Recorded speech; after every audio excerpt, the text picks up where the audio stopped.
Ini kisah nyata. Ada satu anak mahasiswa kita, orang Indonesia, tinggal di Amerika.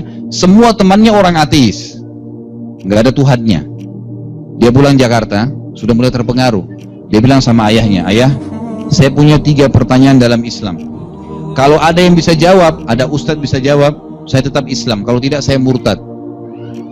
Kata ayahnya, "Coba tanya saya dulu, nak." Baik, anak ini mulai bertanya. Yang pertama, ayah, katanya dalam Al-Quran, ayah, iblis itu diciptakan dari api. Benar, ayah? Benar. Baik, Al-Quran juga menceritakan, ayah, bahwasanya iblis nanti hari kiamat masuk ke neraka. Neraka itu isinya api, ayah. Benar, ayah? Benar. Terus iblis rasa apa, ayah? Iblis dari api, disiksa di api, rasa apa? Ini pertanyaan orang ateis, ya. Dia selalu menghubungkan dengan akal dia.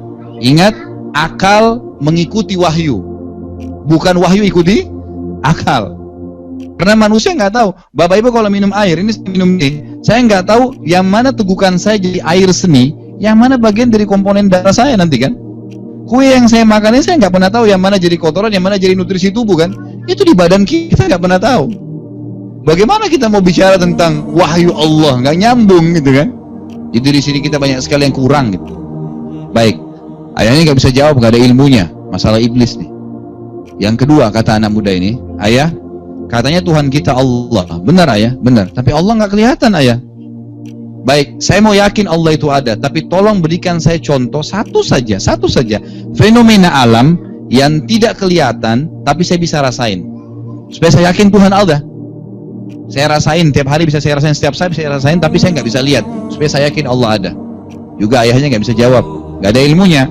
Yang ketiga, ayah, ada kalimat dalam Islam kalau sudah disebutin nggak bisa dibantah.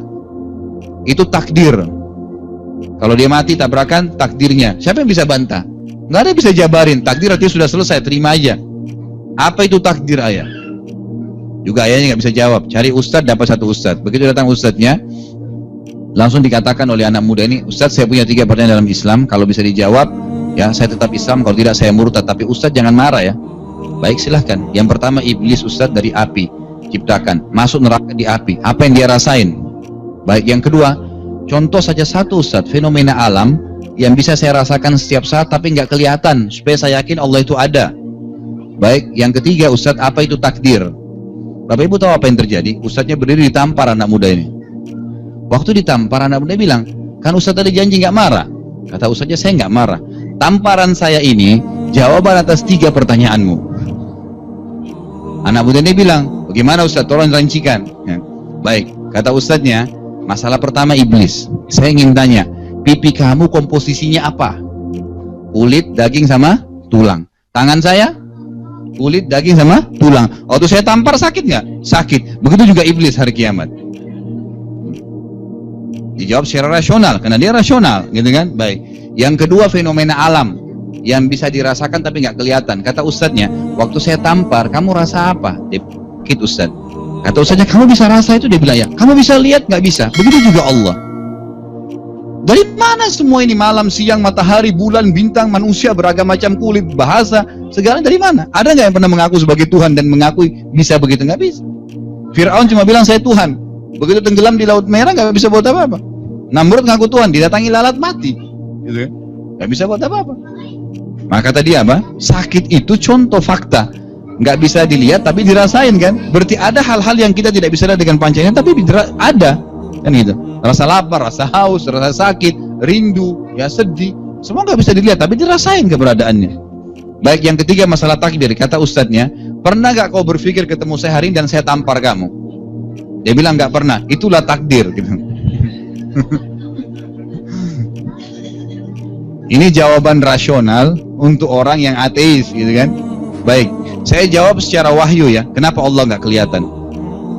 Jawabannya Bapak Ibu sekalian, ini 2-3 menit ke depan lah kita jelasin masalah hadis ini. Luar biasa ini. Kalau Anda lihat di YouTube ini paling banyak komentarnya masalah hadis ini nih. Banyak orang yang sadar gara-gara hadis ini gitu. Jadi jawabannya ada pada saat Bapak Ibu lagi sholat. Kita kalau takbir bilang apa? Allahu Akbar. Allah Akbar. Akbar ini dalam bahasa Arab namanya siga mubalaghah. Sesuatu yang melampaui batas. Misal, orang Arab kalau bilang kena Al-Quran turun dalam bahasa Arab, kita pelajari dalam bahasa Arab ya. Kalau orang Arab lihat benda besar, dia mengatakan kabir. Tapi kalau ada benda lebih besar lagi, bukan lebih besar, sangat besar di mata dia, nggak ada lebih besar daripada itu, dia mengatakan akbar. Sama bahasa Arab kecil itu sogir. Kalau kecil sekali, dia lebih kecil di mata dia, dia mengatakan asgar, gitu kan? Kalau kita mengatakan dalam bahasa Arab Allahu Akbar, ikrar kita adalah Allah Maha Besar, nggak ada lebih besar lagi daripada itu. Gimana memahami kalimat ini? Jawabannya dalam hadis Nabi SAW. Kata Nabi SAW, perumpamaan bumi yang kalian tinggali ini dibandingkan langit pertama yang ada di atas kepala kalian, itu hanya seperti cincin yang dibuang di padang pasir. Bapak Ibu cabut cincinnya, lempar di padang pasir, kelihatan nggak? Sudah nggak kelihatan, karena padang pasir ini terlalu luas. Makanya Bapak Ibu keliling-keliling di muka bumi ini, mau di Amerika, mau di Saudi, mau di sini, Australia, di mana-mana, tetap saja tidak ada ujungnya langit kan? Nggak bakal bisa kita temukan, karena luasnya langit itu. Dan Allah katakan dalam surah Al-Mulk ayat 3, A'udzubillahi minasyaitonirrajim, alladzi khalaqa sab'a samawatin tibaqa. Allah yang menciptakan langit itu 7 lapis, sab'a samawatin tibaqa itu susun, 1, 2, 3, 4, 5, 6, 7, bumi di bawah sini. 7 lapis langit di atas kepala kita nih. Baik, kita baru jelaskan langit pertama ya. Besarnya seperti padang pasir, kita seperti cincin tadi. Dan itu terbukti secara ilmiah. Saya yakin Bapak Ibu pernah belajar di pelajaran IPA ya. Waktu kita masih SD, SMP itu kan ada. Saya punya teman dekat, dosen di UI, pernah ikut dengan saya waktu saya lagi piknik dakwah ya ke beberapa wilayah di Indonesia. Dia ikut dengan saya, kebetulan dia hobi sekali mendengarkan ceramah, sampai ikut gitu. Dan dia bilang, waktu saya jelasin masalah hadis ini, dia bilang, Ustadz, para ilmuwan itu di abad ke-17, abad 17 sampai abad 18 gitu kan, 1800-an, itu mengira matahari itu adalah planet terbesar di alam jagat ini. Dan mereka tidak mengatakan tidak ada lagi yang lebih besar daripada matahari di alam penuh semesta ini. Dan bumi ini, matahari itu jutaan kali lebih besar daripada bumi, gitu kan? Ini jawaban para ilmuwan. Dan dia bilang, ilmuwan dikagetkan di abad 19 dan terutama sekarang abad 20-an ini, itu sudah luar biasa. Mereka kaget ternyata di alam semesta ini ada miliaran matahari dan planet-planetnya.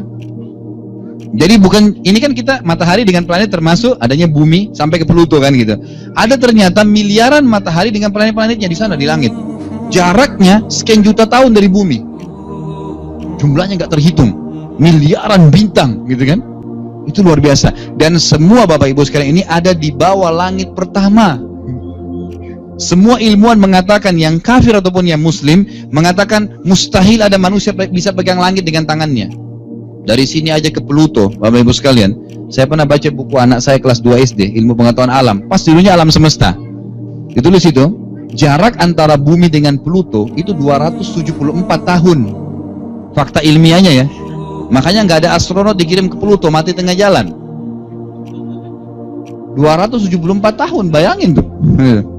Nggak mungkin. Manusia cuma bisa pakai alat. Oh, di sana ada ini ya, komposisinya ini ya, dan seterusnya. Cuman itu kan. Itu sebatas kita. Semua itu di bawah langit pertama. Nabi SAW melanjutkan dalam hadis, dan ini wahyu yang disampaikan, gitu kan? Kata Nabi SAW, di atas langit pertama ada langit kedua. Besarnya langit kedua itu digabung antara langit pertama sama bumi hanya seperti cincin dibuang di padang pasir. Bagaimana tuh langit kedua yang di atasnya gitu? Di atasnya lagi langit ketiga, langit kedua, satu dan bumi digabung tiga-tiga hanya seperti cincin di padang pasir. Sampai langit ketujuh, langit ke-6, 5, 4, 3, 2, 1, 6 lapis langit dengan satu bumi. Dibanding langit ketujuh hanya seperti cincin dibuang di padang pasir. Pertanyaan kecil Bapak Ibu sekalian, kita di mana nih?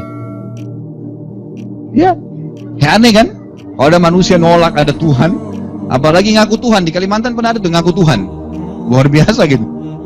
Sampai sudah meninggal orangnya, Tuhannya bisa mati gitu. Langit ini Bapak Ibu sekalian, dalam keyakinan kita sebagai muslim, itu tidak kosong, ada penghuninya. Bapak Ibu mau tahu hadisnya? Ada hadis Bukhari, waktu Nabi SAW sedang mi'raj ke langit, gitu kan? Beliau mengatakan, waktu saya sedang mi'raj ke langit, mau menerima perintah sholat, saya melewati 7 lapis langit itu.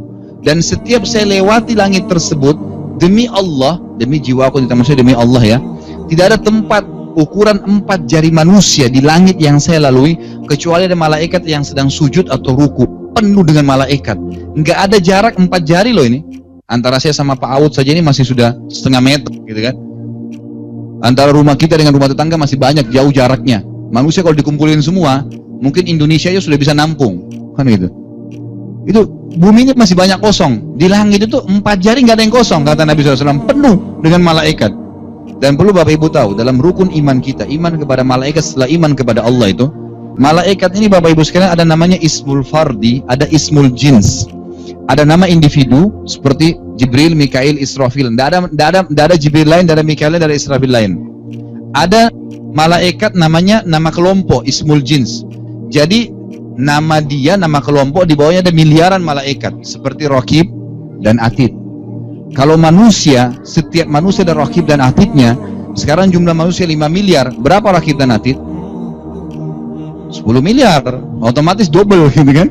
Atau 5 miliar, 5 miliar. Sama malaikat maut. Kalau ada 1 juta orang mati karena tsunami, 1 juta malaikat mencabut ruhnya. Mungkar dan nakir di kuburan. 1 juta orang di Amerika ada yang mati, di Australia ada yang mati, di Indonesia ada yang mati. Malaikat mungkar nakir di kuburan tuh banyak. Di bawah mungkar ada banyak malaikat, di bawah nakir ada banyak malaikat. Nama kelompok. Jadi menghitung. Itu kan Bapak Ibu bisa nanti pulang baca terjemahan. Itu ada surah Al-Buruj, Al-Ma'arij, semua menceritakan tentang masalah malaikat ini. Ada bahasan sendiri. Intinya malaikat penuh di langit itu. Kata Nabi SAW, di langit ke-7 ada Baitul Ma'mur. Seperti Ka'bah di muka bumi. Ka'bah tempat tawafnya manusia dan jin. Kalau di atas itu tempat tawafnya malaikat. Kata Nabi SAW, tiap hari ada 70.000 malaikat tawaf, pergi nggak pernah kembali lagi, mati sudah. Besok malaikat baru 70.000 pergi, hancur nggak pernah lagi. Karena malaikat juga dimusnahkan oleh Allah, gitu kan? Semua tapi diciptakan setiap hari, terus 70.000 terus, nggak pernah habis. Baik, di atas langit ke-7 masih Sidratil Muntaha. Pernah dengar kan? Baik, apa itu? Pembatas antara Allah dengan makhluknya. Kata Nabi SAW, besarnya Sidratil Muntaha itu digabung antara 7 lapis langit dengan bumi. 8-8-nya hanya seperti cincin dibuang di padang pasir. Itu gimana itu? Kita kalau tanya ada di mana kita nih? Lebih halus daripada debu di ruangan ini gitu. Di atasnya Sidratil Muntaha ada lagi ciptaan Allah, lautan Bapak Ibu sekalian. Mungkin susah masuk di akal manusia, tapi ini wahyu. Kata Nabi SAW, di atas Sidratil Muntaha Allah ciptakan sebuah lautan, yang lautan itu besarnya digabung antara Sidratil Muntaha, 7 lapis langit dan bumi, 9-9-nya hanya seperti cincin dibuang di padang pasir. Jadi kita ini ada di dasar lautan, dan lebih halus dari sekian juta kali daripada debu lautan itu. Seperti itu, gitu kan? Makanya Allah katakan dalam Al-Quran, wa kana arsyu 'alal ma', dan singgasananya Allah ada di atas air. Jabaran tafsir itu adalah hadis ini. Di atas lautan tadi ada arsy-nya Allah. Pernah dengar istilah arsy ya? Tsumma stawa 'alal arsy, kata Allah. Kemudian Allah bersemayam di atas arsy-nya. Bagaimana arsy-nya Allah? Dengarkan kata Nabi SAW, besarnya arsy-nya Allah itu digabung antara lautan tadi, Sidratil Muntaha, 7 lapis langit dan bumi, 10-10-nya hanya seperti cincin dibuang di padang pasir.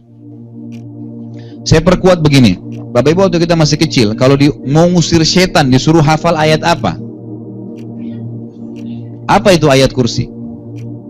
Memang betul ya, karena hadisnya mengatakan waktu ayat kursi turun, semua setan lari ketakutan. Apa itu ayat? Ayat itu informasi. Kursi itu bukan kayak bahasa Indonesia kursi tempat duduk, bukan.